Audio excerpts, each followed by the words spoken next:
is hot in here. Holy mother trucker, man. It's hot in here.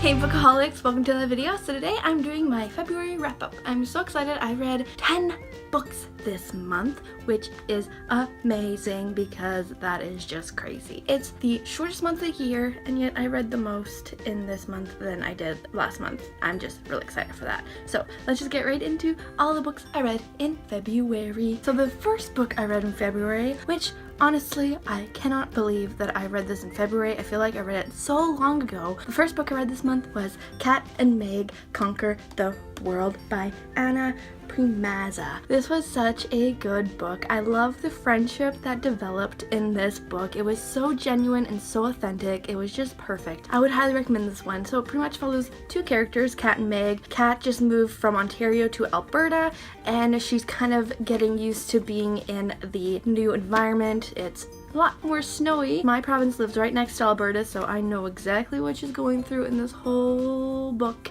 with the snow and everything. I'm used to it, but I can understand how someone in Ontario would not be used to it. I really enjoyed it. It was very relatable to me, and I just really loved the friendship between Cat and Meg. Cat actually suffers from anxiety, and Meg suffers from ADHD. So they kind of help each other throughout this whole book, and it's just completely adorable, and I would highly recommend it, especially the friendship. The friendship is just plain adorable, so I would highly recommend it just for the friendship because it's just perfect. The next book I read in February, which honestly I cannot believe I just read in February. This is probably gonna be one of my favorite books this year, and I'm just so happy I finally read it and I got it, and I'm just like, I was hesitant to even get this book, but I ended up getting it, and it ended up being one of my favorites so far this year, and that one was Renegades by Marissa Mayer. This one was just plain perfect. I absolutely loved it. I gave 5 out of 5 stars. It was just perfect. I absolutely loved it. So this one, it follows superheroes and supervillains, and it was just absolutely perfect. I love the world building, and what I really liked is that it wasn't like romantic heavy, like it wasn't focusing on that. It was focusing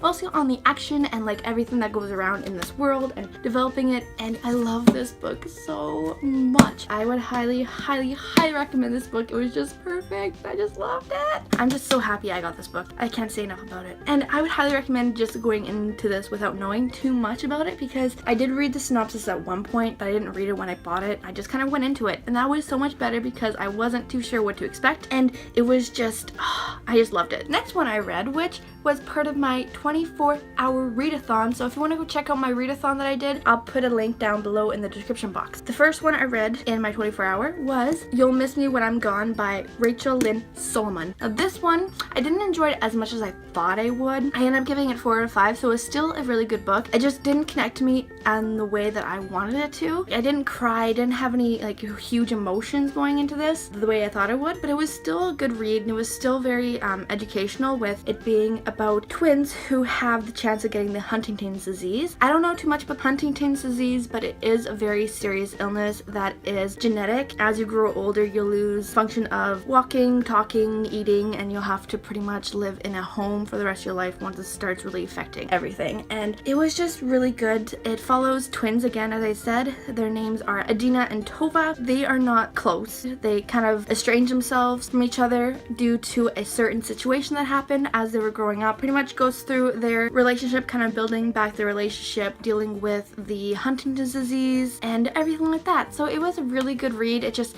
didn't connect to me the way I thought it would, so I ended up giving it 4 out of 5 stars. The next one I read in my 24-hour readathon was Dear Martin by Nick Stone. This one, it was really good as well. This one can be comparable to The Hate You Give, which when I was going into this, I was thinking that. So it didn't quite hit me the way The Hate You Give did, because The Hate You Give is just so good. So it wasn't quite as good as that one. Yes, it's shorter, which could be a factor in that, and there was different kind of aspects to it that was different from The Hate You Give. Hate You Give had a lot of trying to find your voice and dealing with all the repercussions of going against the justice system, while this one, it did go against the justice system, but not as heavily as in The Hate You Give. So it didn't quite hit me the same way The Hate You Give, but I still did give it 5 out of 5 stars. It was still very good. Justice and Manny, you just kind of want to hug them throughout this whole book. What I really enjoyed was the letters in between chapters, letters that he's writing to Martin to kind of figure out his way of how to deal with the injustice of the system that blacks are put under in the world of America. And it's very good, and I really enjoyed it. I would highly recommend it. It is very good. The next book I read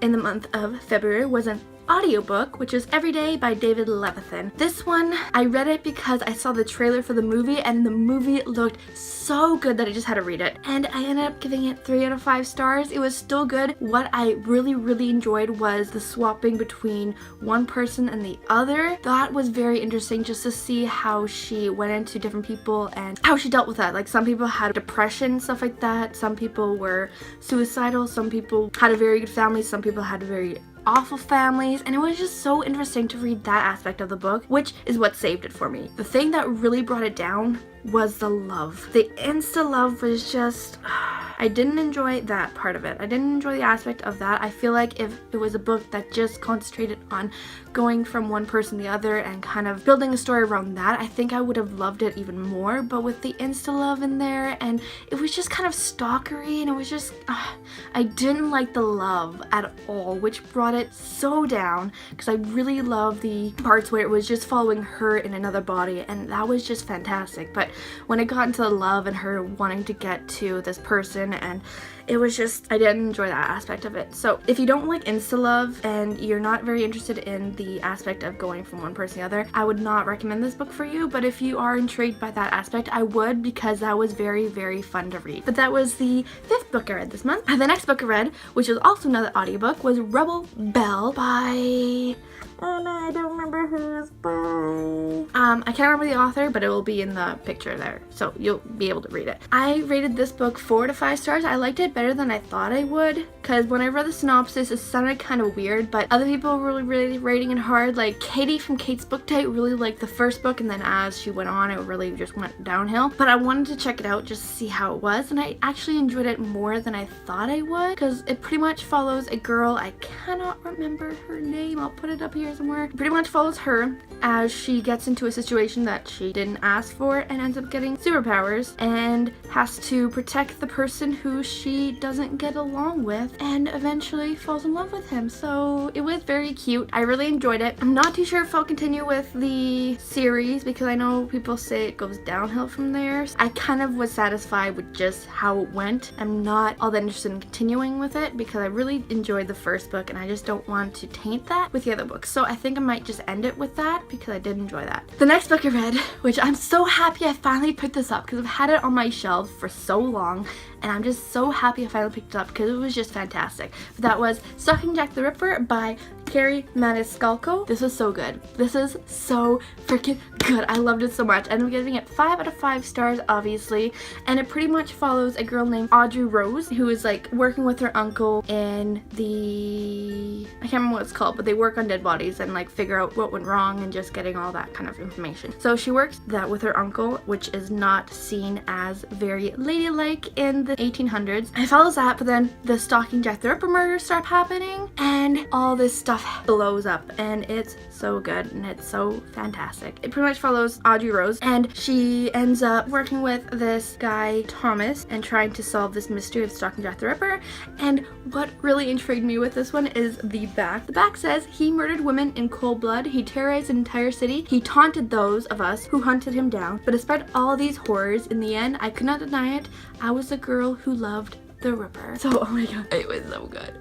It was so good. I just loved this book so much. What I really enjoyed was little pictures that she added in the book. There were some letters that the Jack the Ripper actually wrote to police and all that kind of stuff. So I really liked that she added that stuff in this book, because it added a lot. It gave me more information of that time when Stalking Jack the Ripper was around, and I just really loved it. And what really built this up for me is I love reading books in the 17 and 1800s.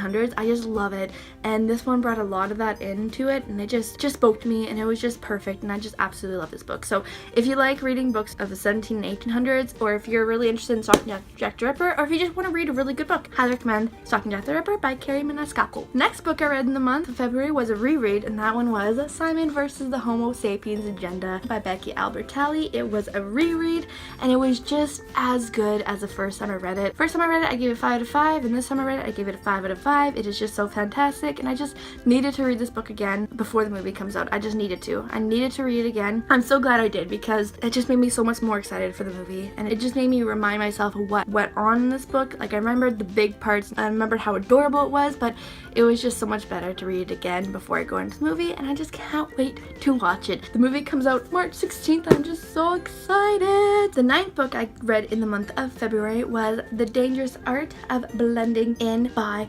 Angelo Sermelis. This one I gave 4 to 5 stars. I didn't enjoy it as much as I hoped I would, because I was reading it along with my friend and she just absolutely loved it. But I think it was mostly just the writing took me out of the story a little bit. I was expecting myself to like really be emotional while I was reading this, like I have in other books, because I'm quite an emotional person. I cry during commercials. I cry in movies where it's not even sad. I cry and I just cry a lot. But this one didn't make me cry, which I was expecting myself to cry and get really emotional and kind of be really attached to the characters, but I ended up not being as attached to it, and I wasn't quite there. And I think it was mostly just the writing. The writing wasn't quite what I was expecting it to be, and I ended up not enjoying it as much and not getting as emotional as I thought I would, which maybe I shouldn't have thought about myself getting emotional. This book pretty much follows a boy named Evan who lives in a household where they are Greek, and the mom is very, very strict and abusive and is pretty much trying to beat the gay out of him, and it's very, very sad, and it's such a hard life situation to be in. But again, I think this is just the writing. It just wasn't connecting to me, and it just didn't quite hit me in the way that it hit my friend. It was still a good book. I do still highly recommend it because it is a very good story and meaning, and has a very, very tough and hard situation to be in when you are gay and trying to navigate that yourself and not happy with yourself. So it is a very good book. I do say that. It just wasn't quite up to the standards that I wanted it to be. Another thing to know is that it's an own voices novel. So the author of it was also gay and lived in a Greek household and had a very hard life. So I really, really liked that it was own voices and that he was bringing his own experience into it. So that is one of the things that really brought it up again for me. I was gonna give it like 3.75, but knowing it was own voices and that he went through the same thing, that he had experience and actually knew what Evan was going through, it really bumped it up to a 4-star for me. The last book I read in the month of February was Other Broken Things by C. DeSir. Now again, this one wasn't one that hit me very hard either. I don't know why. It's completely opposite now. Like usually the ones that are like kind of fantasy or even sci-fi or anything like that, they don't hit me as hard, while contemporaries hit me so much worse. But this month, it was like the complete opposite. The ones that were like Renegades and even Stalking Jack the Ripper, they just were so fantastic and so great and were 5 out of 5 stars, while my contemporaries were just a little bit lower. I don't know why it happened that way, but it did. So this one pretty much follows a girl named Natalie, who is an alcoholic, just got out of rehab after getting a DUI and is starting to go to AA meetings, and she's kind of navigating her alcoholism and her AA and having friends who are trying to encourage her to get back into drinking. She ends up becoming friends with a older gentleman who is helping her through the AA process and everything like that. It just didn't quite hit me the way I thought it would either. I don't know, I'm just not connecting to the contemporaries this month, and it kind of saddens me because contemporaries are like my favorite. But oh well. I will say though that it did handle the alcoholism and even the love interest pretty tastefully, actually. There was parts where I was just like, I thought it was going to go a different direction. I was like pissed if it went that way, but it never actually did, so I'm satisfied with that. It just didn't quite hit me the way I wanted it to, and I ended up giving it 3 out of 5 stars because of that. I would still recommend this just to have an idea of what people go through in alcoholism and like all that stuff, so I would highly recommend it for that. But yeah, those were all the books I read in the month of February. 10 books, which I'm so happy with. I'm just so happy I actually read 10 books. It was just amazing. But yeah, if you enjoyed this video, please give it a thumbs up. Comment down below your favorite books that you read in the month of February. I would love to know. Subscribe if you haven't yet. Check out my other social media accounts, my Facebook, Twitter, Goodreads, and Instagram. I make a video every Thursday, and I'll see you guys next video. Bye!